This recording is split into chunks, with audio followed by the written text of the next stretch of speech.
Mi madre me lanzó un pastel cuando me negué a darle mi nuevo apartamento a mi hermana embarazada, así que obligé la venta de la casa que compartíamos y los hicieron desalojar. Soy un hombre de 28 años. Todo este lío empezó hace poco, aunque la historia realmente se remonta a unos 7 años atrás, cuando mi abuela falleció. Era una gran mujer, y la extraño mucho. En su testamento dejó su casa para mí y para mi hermana menor, Addison, que ahora tiene 25. El testamento era muy claro, la propiedad era 50/50 para ambos, sin condiciones complicadas. Cuando mi abuela murió, yo tenía 21 años y todavía estaba en la universidad tratando de terminar mi carrera. Addison tenía 18, recién saliendo del instituto. Nuestra madre, Erika, había estado viviendo con la abuela para cuidarla en sus últimos años, así que después de su muerte simplemente se quedó en la casa. Addison también vivía allí, y en ese momento tenía sentido. Yo vivía en residencias estudiantiles, y luego en apartamentos modestos de alquiler una vez que me gradué y empecé a trabajar. No necesitaba el espacio en la casa de mi abuela.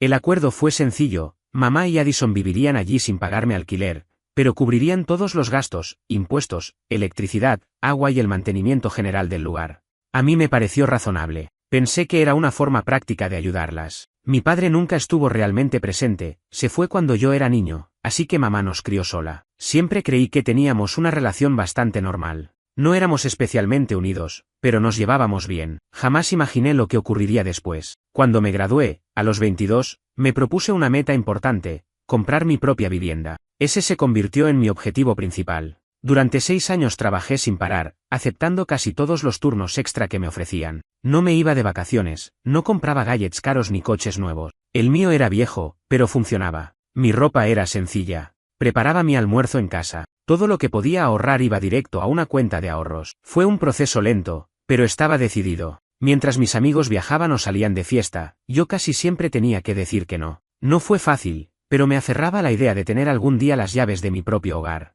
Y este año, finalmente lo logré. Había ahorrado lo suficiente para dar una buena entrada por un apartamento de 2 habitaciones, que costó $200.000. Está en una zona decente de la ciudad, segura y tranquila, y además me reduce bastante el trayecto al trabajo. Firmar esos papeles fue uno de los mejores días de mi vida. Pasé el primer mes pintando las paredes con mis propias manos. Compré muebles básicos, una cama, un sofá, una mesa y unas sillas. Poco a poco todo empezó a tomar forma, y hace unas 8 semanas me mudé oficialmente. Por primera vez tenía un lugar realmente mío, ganado con mi esfuerzo. Pero la demanda por mi apartamento surgió de la nada. Aunque, pensándolo bien, mi madre y mi hermana siempre tuvieron una actitud algo extraña respecto a mi dinero. Parecía que, por el hecho de ser soltero y tener un empleo estable, lo que ganaba era también un poco suyo, o al menos, que tenían derecho a opinar sobre cómo lo gastaba. Por ejemplo, cada vez que mencionaba un bono en el trabajo, mi madre inmediatamente sugería que comprara algo para la casa, refiriéndose a la casa de mi abuela donde ellas vivían.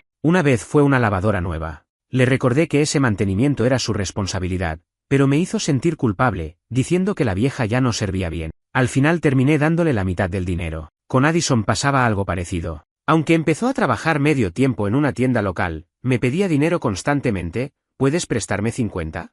Mi pago se retrasó o mi factura del teléfono fue más alta de lo esperado. ¿Puedes ayudarme? No eran grandes cantidades, pero sí muy frecuentes. Siempre justificaba que yo ganaba más y no tenía hijos ni pareja que mantener. Muchas veces cedí para evitar discusiones, aunque empezó a incomodarme. Hace unos 2 años, Addison comenzó a salir con un chico llamado Walt, de 26 años. Al cabo de un año de relación, él se mudó a la casa de mi abuela con mi madre y Addison. No me hizo ninguna gracia. Lo había conocido unas pocas veces, parecía simpático, pero no tenía trabajo fijo. Siempre hablaba de estar buscando oportunidades o haciendo trabajos temporales, pero en realidad se pasaba el día en casa. Desde que él se mudó, los pedidos de dinero o de ayuda para reparaciones se volvieron más frecuentes. Mi madre me llamaba diciendo que la factura de la luz había sido altísima o que una tubería se había roto. Empecé a poner límites más firmes, recordándoles que eran 3 adultos viviendo allí y debían manejar su propio presupuesto. Eso solía terminar con ella diciendo que yo no entendía lo difícil que era todo para ella. Hace unos meses, justo cuando estaba cerrando la compra de mi apartamento, Addison anunció que estaba embarazada. Mamá estaba emocionadísima con la idea de ser abuela. Yo la felicité. Claro, era una gran noticia. No hablamos de cambiar su situación de vivienda, asumí que seguirían en la casa de mi abuela, que tiene 3 habitaciones, y que eventualmente se mudarían a un lugar propio, como hacen la mayoría de las parejas cuando forman una familia. Nadie me dijo nada diferente. Un mes después de mudarme por completo y empezar a acomodarme, mi madre me llamó para decir que necesitábamos tener una reunión familiar importante. Me pidió que fuera a la casa de mi abuela. Pensé que era algo relacionado con el bebé, quizá el baby shower o la elección del nombre, nada serio. Fui esa misma tarde. Cuando entré al salón, mi madre, Addison y Walt estaban sentados con caras muy serias. En la mesa de centro había un pastel de chocolate, lo cual me pareció raro para una reunión importante. Mi madre comenzó con un discurso largo sobre cómo las familias deben apoyarse y hacer sacrificios por el bien común. Luego empezó a hablar de Addison y el bebé, de cómo estaba en un momento vulnerable y de cómo Walt estaba intentando encontrar un trabajo estable aunque la economía no ayudaba. Addison, mientras tanto, apenas levantaba la mirada del regazo. Addison se veía muy incómoda. Walt no levantaba la vista de sus zapatos, sin decir una sola palabra. Y entonces, mi madre simplemente lo soltó. Dijo que, como yo estaba soltero y tenía ese nuevo apartamento de 2 habitaciones solo para mí, mientras Addison y Walt estaban por formar una familia y necesitaban desesperadamente un lugar estable y agradable para el bebé, la solución más lógica y justa era que yo les diera mi apartamento. No lo pidió, lo afirmó como si fuera la única decisión sensata posible. Añadió que yo podía mudarme al dormitorio libre de la casa de mi abuela. Incluso sonrió, como si acabara de resolver un gran problema que ni siquiera existía. Dijo que era mi deber familiar y lo correcto ante Dios, aunque en realidad nunca fuimos una familia especialmente religiosa. Me quedé helado. Literalmente, la mandíbula me cayó. La miré unos segundos sin poder procesar lo que acababa de decir. ¿Darle mi apartamento? ¿El que acababa de comprar? ¿El que me costó 6 años de esfuerzo y sacrificio? Ella siguió hablando, diciendo que no necesitaba tanto espacio siendo una sola persona, y que Addison merecía un nuevo comienzo en un lugar limpio y moderno para criar a su primer hijo. Recalcó lo perfecto, que sería mi apartamento para ellos, nuevos electrodomésticos, paredes recién pintadas, todo impecable. Incluso añadió que para ella sería mucho más fácil ayudar a Addison con el bebé si vivieran allí, ya que era mucho mejor que la vieja casa de mi abuela. Cuando por fin encontré mi voz, le respondí con calma, pero muy firme. No, eso no va a pasar. Le expliqué que trabajé 6 años para ahorrar el dinero y que ese apartamento era mío, comprado con mi esfuerzo. No pensaba regalárselo a nadie. Les dije que Addison y Walt podían seguir viviendo en la casa de mi abuela, que estaba en perfectas condiciones y tenía espacio de sobra, o podían buscar su propio hogar como hace cualquier pareja joven que empieza una familia. El cambio en mi madre fue instantáneo, como si se le encendiera un interruptor. Su cara se tensó, se puso roja, y su voz pasó de dulce a furiosa. Empezó a gritar que yo era egoísta, que no tenía corazón, que era un desagradecido. Afirmó que durante años me había permitido beneficiarme de la casa de mi abuela al no exigirme pagar mantenimiento ni vender mi parte antes, lo cual era una completa distorsión de la realidad, ya que ella y Addison vivían allí totalmente gratis. Addison rompió a llorar, con sollozos exagerados. No puedo creer que no te importe ni yo ni mi bebé, ¿cómo puedes ser tan cruel? Y Walt, que hasta entonces no había dicho una palabra, levantó la mirada y murmuró, vaya, hombre, pensé que eras mejor persona. Esto es bajo. La discusión se intensificó. Yo mantuve el tono sereno, pero firme. Repetí varias veces, mi apartamento no está en discusión. Mi madre empezó a ponerse cada vez más fuera de sí, caminando de un lado a otro. De pronto, fue hasta la mesa, tomó un pedazo grande del pastel de chocolate con la mano y me lo lanzó directamente al pecho. Me golpeó de lleno, esparciéndose por la camisa, la cara y hasta el cabello. En ese punto ya estaba gritando sin control, diciendo que yo era una vergüenza, un hijo terrible, y que cómo podía poner mis deseos egoístas por encima de las necesidades de mi hermana embarazada y su futuro bebé. Addison lloraba sin parar, y Walt solo observaba, asintiendo levemente como si estuviera de acuerdo. Yo no grité. Simplemente tomé una servilleta de la mesa y me limpié el pastel del rostro y la ropa lo mejor que pude. Luego dije con voz tranquila. Esta conversación ha terminado. Me levanté y me dirigí a la puerta mientras los 3 me gritaban detrás. Mi madre chillaba que me arrepentiría toda la vida, que si salía por esa puerta sin aceptar, dejaba de ser su hijo. Addison lloraba que por mi culpa iba a perder al bebé por el estrés. Era un coro de insultos. Cerré la puerta y me fui. Conduje de vuelta a mi apartamento, con el olor a pastel aún impregnado en la ropa. Al principio me sentía vacío, luego furioso. Mi teléfono empezó a sonar casi de inmediato, primero mi madre, luego Addison. No contesté. Los mensajes de voz eran más de lo mismo, reproches, culpas, exigencia. La semana siguiente fue un infierno. Mi teléfono no dejaba de sonar. Mi madre enviaba mensajes larguísimos, páginas y páginas, diciéndome que estaba destruyendo a la familia, que era egoísta, que le debía eso a Addison. Recordaba todos los sacrificios que había hecho como madre. Addison, en cambio, mandaba mensajes más cortos pero cargados de culpa. Vas a hacerme perder a mi bebé.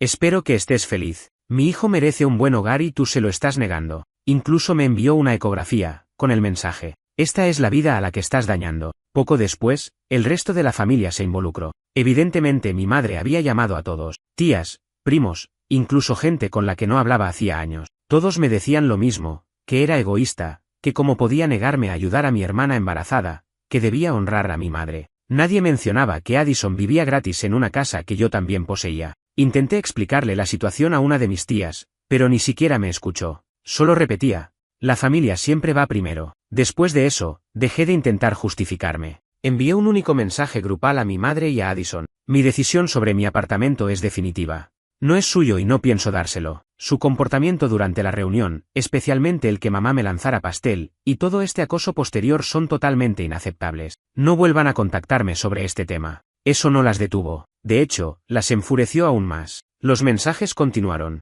Empecé a bloquear números, primero los de mi madre, luego los de Addison, después los de las tías. No dormía bien, el estrés era constante. Con el tiempo entendí que para ellas yo no era una persona, sino un recurso. Creían de verdad que tenían derecho a mi apartamento, como si yo les debiera algo. No importaba el esfuerzo de 6 años, ni que ellas vivieran sin pagar un centavo en una casa que era mitad mía. Su sentido de derecho era tan grande que no veían lo absurdo de su exigencia. Hace unas 4 semanas fue aquella reunión familiar del pastel. Desde entonces, el acoso ha sido casi incesante. Ninguna disculpa, ningún intento de diálogo real. Nada, solo más manipulación. Y en ese punto tomé una decisión importante. Fui a ver a un abogado especializado en disputas de propiedad.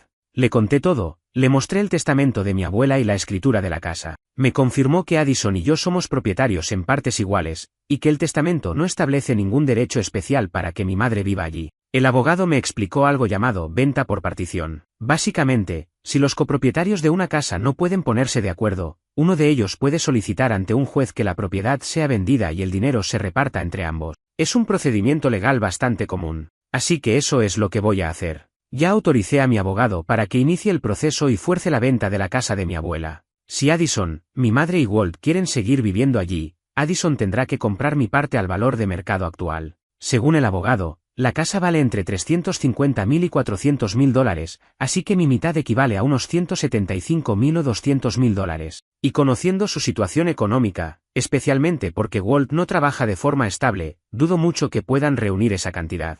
Lo más probable es que la casa se venda a un tercero y cada uno reciba su parte en efectivo. Eso, por supuesto, significa que mi madre, Addison y Walt tendrán que mudarse y que cualquier relación que quedara entre nosotros se habrá terminado por completo. Planeo mantener cero contacto con ellos y con cualquier familiar que se haya puesto de su lado para atacarme. Escribo todo esto aquí en Reddit porque necesitaba desahogarme, y porque sinceramente quiero saber. ¿Estoy yendo demasiado lejos? ¿Soy yo el malo por hacer esto? Actualización 1. Hola a todos. Han pasado 2 meses desde que escribí mi publicación original. Primero, quiero dar las gracias. De verdad leí cada comentario y cada mensaje privado. Esperaba reacciones mixtas, quizá gente diciéndome que estaba siendo duro, pero casi todos fueron increíblemente solidarios y compartieron consejos muy útiles. Me hizo una gran diferencia saber que no estaba loco por pensar que su exigencia era un despropósito. Saber que otras personas veían la situación con claridad me dio confianza para hacer lo que tenía que hacer. Muchos hicieron preguntas parecidas, así que quiero aclarar algunos puntos. Algunos preguntaron si había letra pequeña en el testamento de mi abuela, como una cláusula que diera a mi madre o a Addison derecho a residir de por vida. Mi abogado lo revisó con muchísimo cuidado. El testamento es simple: la casa se dejó a mi nieto, mi nombre, y a mi nieta, Addison, a partes iguales como copropietarios. Y ya. No hay mención de derechos especiales de vivienda para nadie. Lo comenté por encima, pero para ser más específico, mi abogado consiguió un par de estimaciones informales de agentes inmobiliarios locales. Creen que la casa de mi abuela, una vivienda unifamiliar de 3 dormitorios en un barrio decente, sin lujos, probablemente se vendería entre $350.000 y $400.000 en el mercado actual. Así que mi mitad sería alrededor de $175.000 a $200.000 antes de costos de venta o impuestos. Algunos preguntaron si alguna vez aporté para reparaciones importantes o impuestos de la casa. En estos 7 años, habré contribuido con unos cuantos miles aquí y allá para emergencias que decían no poder cubrir. Por ejemplo, un calentador de agua un invierno y parte de un recibo de impuestos cuando mi madre dijo que no llegaba. Nunca pedí que me lo devolvieran. Yo era copropietario, así que me pareció justo ayudar un poco, aunque ellas vivían allí sin pagar renta. Pero no pagué facturas regulares ni hipoteca, no había hipoteca. ¿Y el novio de Addison, Walt? Todo igual, que yo sepa. Está por allí, pero sin señales de un trabajo estable. En la reunión familiar fue parte del coro que me llamó egoísta. También se beneficia de vivir sin pagar. ¿Intenté comunicarme otra vez? No. Después del mensaje que les envié justo tras el incidente del pastel, no volví a hablarles. Mi abogado me dijo que lo mejor era que toda comunicación oficial sobre la casa pasara por él. Y siendo honestos, después de cómo se comportaron, tampoco quería hablarles. Leer todos los comentarios aquí y dejar que pasaran un par de meses, aunque siguió siendo una tormenta de drama familiar, consolidó mi decisión. Lo que más me quedó claro, y que muchos de ustedes señalaron, fue la falta total de respeto. No solo por querer mi apartamento, sino por cómo lo pidieron, cómo reaccionaron cuando dije que no y cómo de verdad creían tener derecho a algo por lo que yo trabajé tanto. Me demostró que no me ven como una persona independiente con su propia vida, me ven como alguien que existe para proveerle. La idea de que siguieran viviendo gratis en la casa de mi abuela, poniendo mi nombre por el suelo ante cualquiera que quisiera escuchar y convencidos de que el malo era yo, llegó a ser inaceptable. Vender la casa nunca fue mi primera opción, pero entendí que era la única forma de hacer un corte limpio. La única manera de quitarles ese control financiero y emocional sobre mí. Cualquier medida menor, como pedirles renta, la iban a pelear, ignorar o usar para complicarme más la vida. Tenía que ser un corte definitivo. Así que avancé.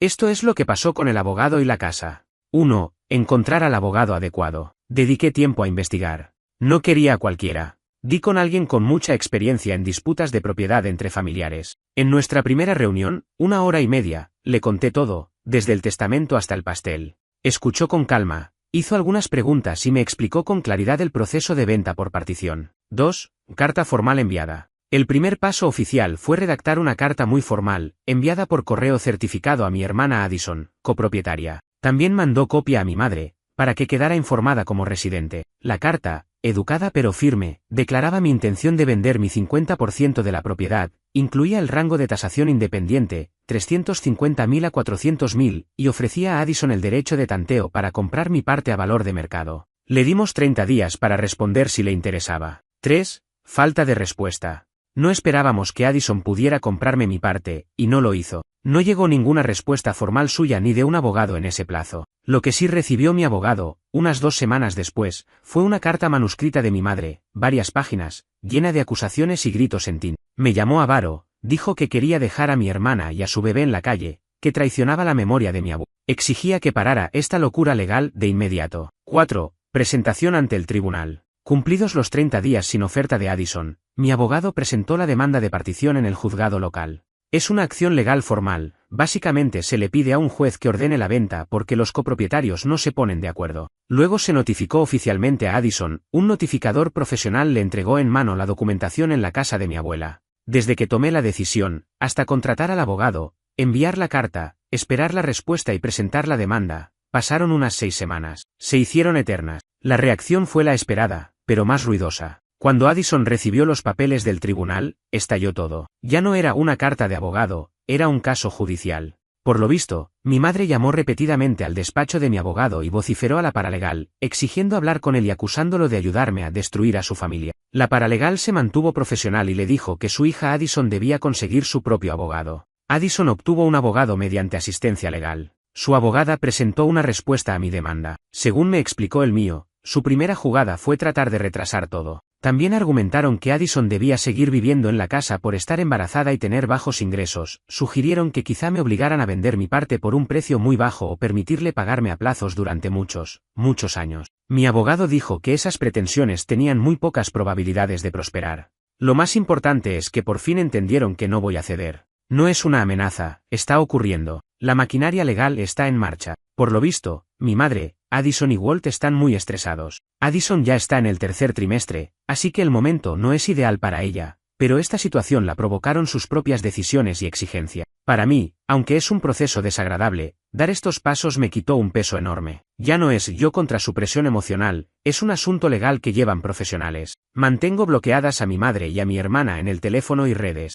Toda comunicación necesaria va de mi abogado al de Addison. Es una especie de alivio raro, duro, sí, pero es un camino real para resolver esto de una vez por todas. No pienso detenerlo ahora. Actualización 2. Han pasado ya 10 meses desde que escribí mi primera publicación preguntando si estaba equivocado. Unos 8 meses desde la primera actualización, cuando el proceso legal apenas comenzaba. En algunos sentidos, parece que ha pasado una vida entera. Todo lo relacionado con la venta de la casa tomó mucho más tiempo del que imaginé, Pero finalmente, por fin, todo ha terminado. Durante estos 10 meses, mi vida fuera de eso se redujo básicamente al trabajo. Tratando de concentrarme, de mantener la cabeza baja. Recibí un pequeño ascenso en el trabajo, una buena noticia en medio de todo el estrés. El tribunal finalmente ordenó la venta por partición de la casa de mi abuela. No fue un proceso rápido. La abogada de asistencia legal de Addison hizo todo lo posible por retrasarlo, presentó mociones, pidió prórrogas, y argumentó que Addison debía poder quedarse porque era madre reciente, con ingresos limitados. Me pintaron como el hermano rico y sin corazón que quería desalojar a su hermana y a su recién nacido. Mi abogado tuvo que responder a todo eso, dejando claro que yo solo ejercía mi derecho legal como copropietario,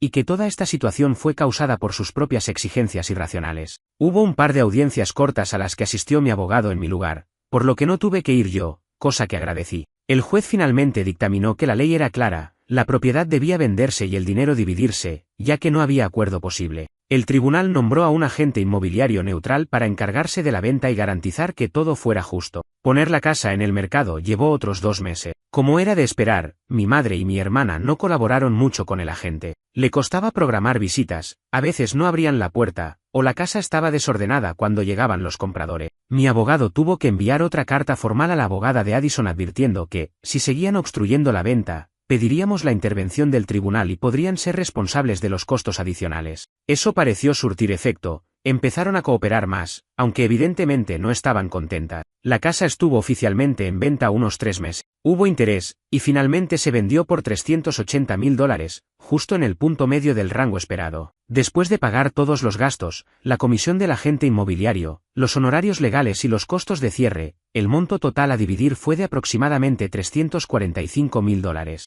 Así que mi 50% equivalió a $172.500, la misma cantidad que recibió Addison. El dinero llegó a mi cuenta bancaria la semana pasada. Ver esa transferencia fue una sensación extraña, sobre todo alivio. Mi madre, Addison, Walt y el bebé, es un niño, me enteré por terceros, tuvieron que abandonar la casa antes del cierre. El agente hizo una inspección final y dijo que la dejaron razonablemente limpia, sin daños mayores, lo cual era una preocupación mía. Al parecer, tardaron hasta el último día en sacar todas sus cosas. Puedo imaginar el estrés que eso les causó, pero tuvieron meses de aviso para prepararse. Mi vida ahora, sigo en mi apartamento, y ahora se siente más que nunca como mi santuario. Esos $172.500 están en una cuenta de ahorro de alto interés mientras decido qué hacer, tal vez invertir o usarlo como entrada para una propiedad de alquiler. Por ahora, solo saber que el dinero está ahí y que el lazo financiero con mi familia se ha roto por completo me da una tranquilidad enorme. Duermo mejor.